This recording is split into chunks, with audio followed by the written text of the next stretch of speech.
جنین کے بارے میں قرآن۔ پروفیسر کیت مور اناٹومی اور ایمبریالوجی کے شعبوں میں دنیا کے ممتاز سائنسدانوں میں سے ایک ہیں۔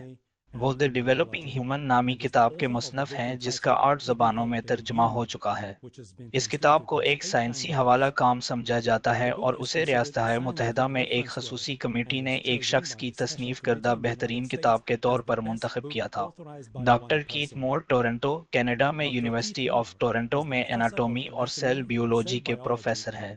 نئے ریفارم میں انہیں کینیڈا میں اناٹومی کے شعبے میں پیش کیا جانے والا سب سے ممتاز ایوارڈ JCB کینیڈین ایسوسی ایشن آف اناٹومسٹ سے گرانٹ ایوارڈ۔ انہوں نے بہت سے بین الاقوامی انجمنوں کی ہدایت کی ہیں جیسے کینیڈین اور امریکن ایسوسی ایشن آف اناٹومسٹس اور council of the union of biological science.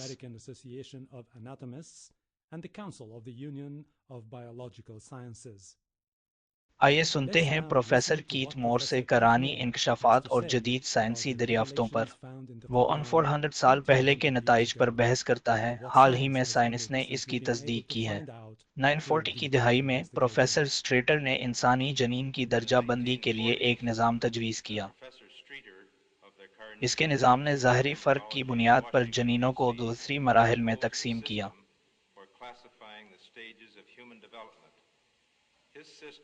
سٹریٹر system عالمی سطح پر 970 کی دہائی تک استعمال ہوتا رہا جب ایک بہتر نظام ابھرا۔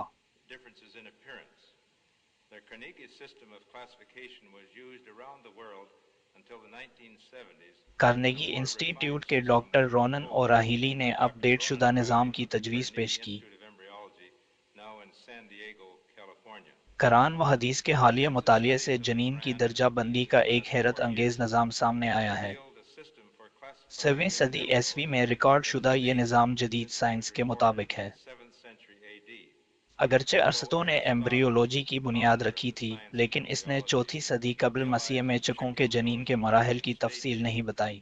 مرغی کے انڈے کے مطالعے سے اس نے محسوس کیا کہ ترقی مراحل میں ہوتی ہے۔ 9ویں صدی تک انسانی جنین کی درجہ بندی کے بارے میں بہت کم معلوم تھا۔ اس طرح جنین کے بارے میں قرآن کی وضاحت 7ویں صدی کے سائنسی علم پر مبنی نہیں ہو سکتی۔ صرف معقول نتیجہ یہ ہے کہ یہ تصریحات محمد پر خدا کی طرف سے نازل ہوئی ہے۔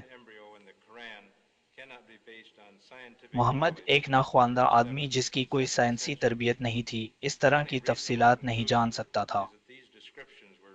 پہلا مرحلہ اٹا ہے۔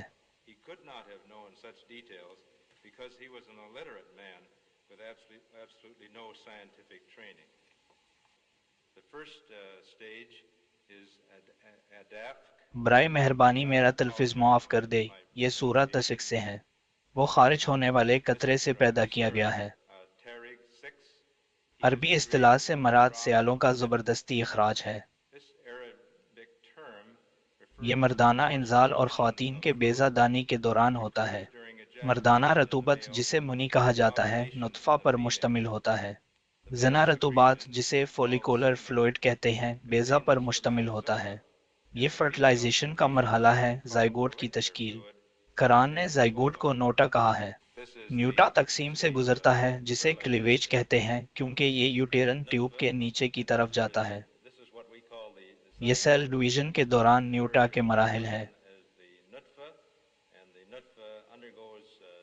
نطا کی اصطلاح قرآن مجید میں متعدد بار استعمال ہوئی ہے۔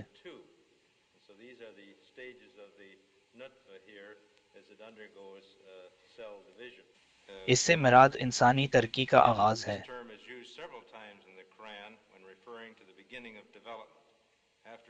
ان حوالوں کا جائزہ لینے کے بعد نوٹا سے مراد منی اور بیضہ پر مشتمل ایک چھوٹا قطرہ ہے۔ نوٹا کی اصطلاح کلیویج کے دوران تقسیم ہونے والے زائگوٹ کو بھی بیان کرتی ہے۔ یہ سیل ڈویژن سے گزرتا ہے اور یوٹیرن ٹیوب کے ذریعے بچہ دانی تک جاتا ہے۔ قرآن کہتا ہے پھر اس نے اپنی نسل کو ایک مادہ سے پیدا کیا۔ سلالہ ایک عربی اصطلاح ہے جو جراثیم کے خلیوں کے نرم نکالنے کے لیے ہے۔ لاکھوں نطفہ پیدا ہوتے ہیں لیکن صرف ایک بیضہ کو کھاد دیتا ہے۔ ایک صحت مند نوجوان مرد 300 سے 500 ملین سپرمز کا انزال کرتا ہے۔ بیضہ کو کھادنے کے لیے صرف ایک نطفہ نکالا جاتا ہے۔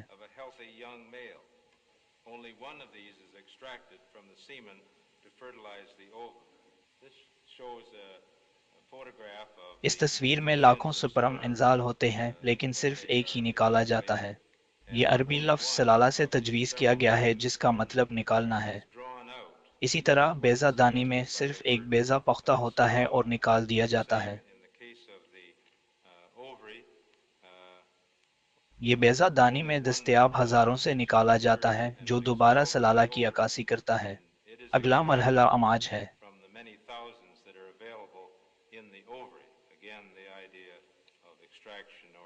قرآن کہتا ہے کہ ہم نے انسان کو جراثیمی قطرے کے مرکب سے پیدا کیا۔ اماج فرٹیلائزیشن کے دوران سپرم اور بیضہ کے اختلاط کو بیان کرتا ہے۔ بیضہ نطفہ پر مشتمل سیال کے اندر گھومتا ہے۔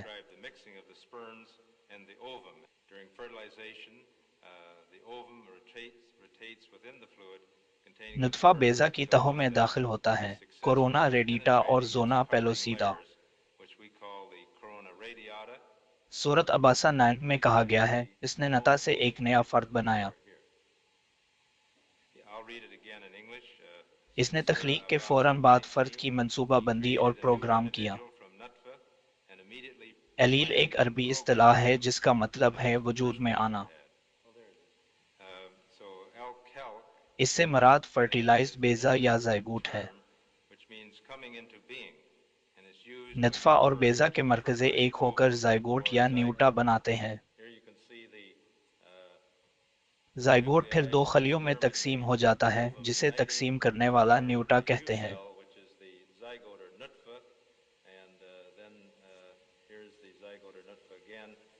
اگلا مرحلہ التیل ہے جس کا ذکر اسی آیت میں کیا گیا ہے۔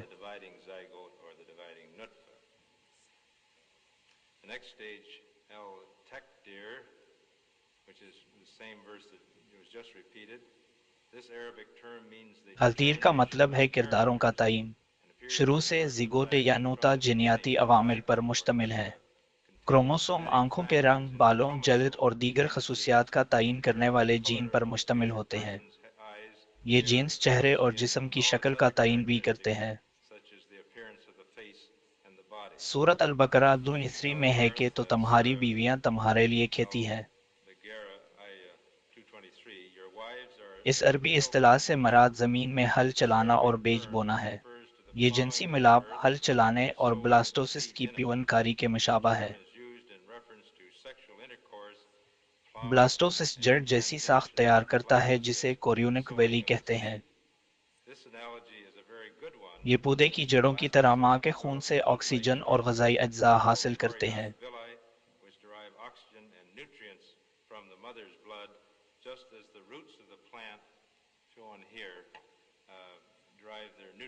اگلا مرحلہ اعلیٰ ہے۔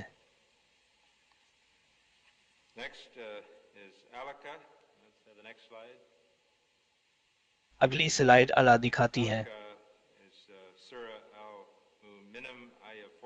سورت المومنون 4 میں کہا گیا ہے کہ ہم نے قطرے کو جونک جیسی ساخت میں بنایا۔ الکا سے مراد تقریباً 20 دنوں میں جنین کی جونک جیسی ظاہری شکل ہے۔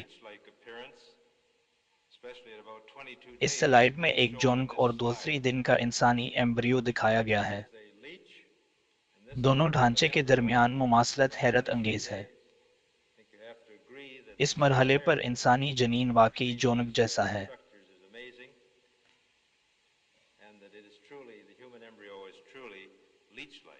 جونک جیسا ایمبریو کوریونک تھیلی سے جڑ جاتا ہے۔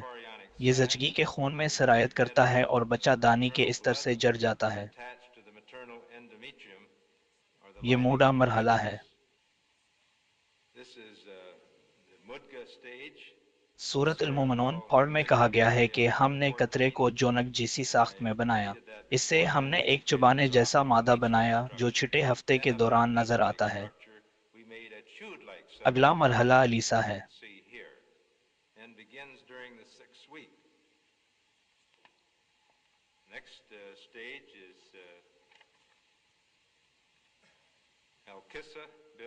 سورت المومنون 4 جاری ہے، پھر ہم ہڈیوں کو گوشت پہناتے ہیں۔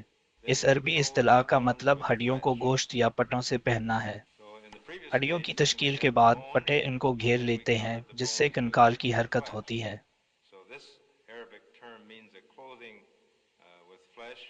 یہ ترقی کا آخری مرحلہ ہے جسے علیشہ کہتے ہیں۔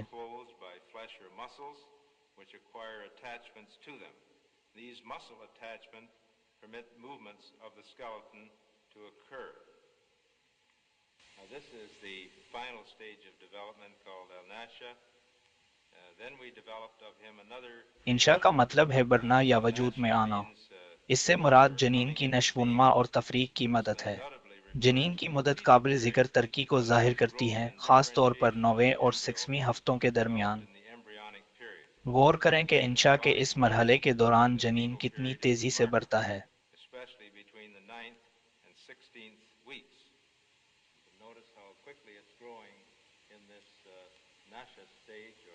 اگلا مرحلہ القیہ ہے۔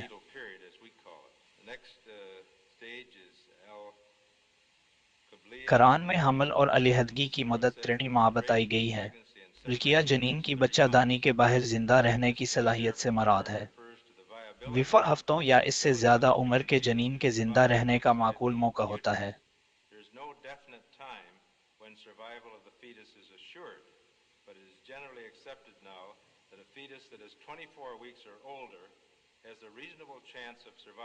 وینٹو سے 20 ہفتے کی عمر کے جنین کا زندہ رہنا صرف گزشتہ 2 سالوں میں ہی ممکن ہوا۔ قبل از وقت نوزائیدہ بچوں کی دیکھ بھال کے لیے بہتر طریقے تیار کیے گئے۔ جنین کے لیے قابل عمل مدت اب 24 ہفتے ہے۔ پہلے یہ وسق سے 59 ہفتوں کا تھا، لیکن اعلی درجے کی انکیوبیشن 4 ہفتوں میں زندہ رہنے کی اجازت دیتی ہے۔ کچھ بچے انتہائی نفیس انکیوبیشن کے ساتھ 20 ہفتوں میں بھی زندہ رہتے ہیں۔ اس مدت کو قابل عمل کہا جاتا ہے۔ جنین کی بچہ دانی کے باہر زندہ رہنے کی صلاحیت۔ اگلا مرحلہ الحدانہ العلماء ہے۔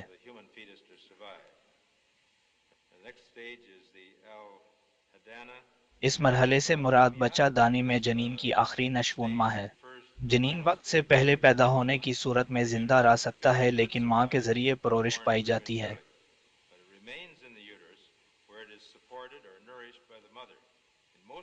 بچہ دانی زیادہ تر معاملات میں قبل از وقت پیدا ہونے والے بچوں کے لیے انکیوبیٹر کا کام کرتی ہے۔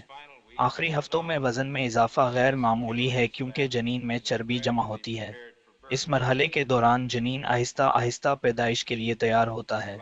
سورت ابسا 9 بیان کرتی ہے، ایک قطرہ سے اس نے اسے پیدا کیا اور اس کی منصوبہ بندی کی، پھر وہ اس کا راستہ آسان کر دیتا ہے۔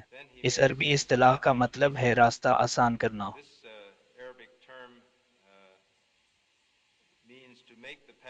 جیسے جیسے پیدائش قریب آتی ہے، زچگی کے ٹشوز جیسے گریوا اور شرونی کے جوڑ ڈھیلے ہو جاتے ہیں۔ یہ جنین کے پیدائشی نہر سے گزرنے میں سہولت فراہم کرتا ہے۔ ابتدائی لیبر کے دوران ماں کے خون میں ہارمونز اس عمل کو تیز کرتے ہیں۔ امینیو کوریونک تھیلی پانی کا تھیلا پھیلتی ہے اور گریوا میں پھیل جاتی ہے۔ اس کی وجہ سے گریوا پھیل جاتا ہے، پیدائش کی تیاری کرتا ہے۔ جب تھیلی پھٹ جاتی ہے تو امنیٹک سیال جنین کے لیے ایک سلگنے والا راستہ فراہم کرتا ہے۔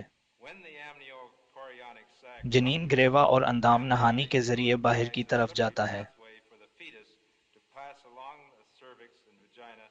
یہ عمل بچے کی پیدائش کے لیے گزرنے کو آسان بناتے ہیں۔ قرآن کے جنین اور جنین کی نشوونما کے مراحل جدید سائنس کے مطابق ہیں۔ مسلم طلباء کو قبل از پیدائش کی نشوونما کے بارے میں تعلیم دیتے وقت ان کا استعمال کیا جانا چاہیے۔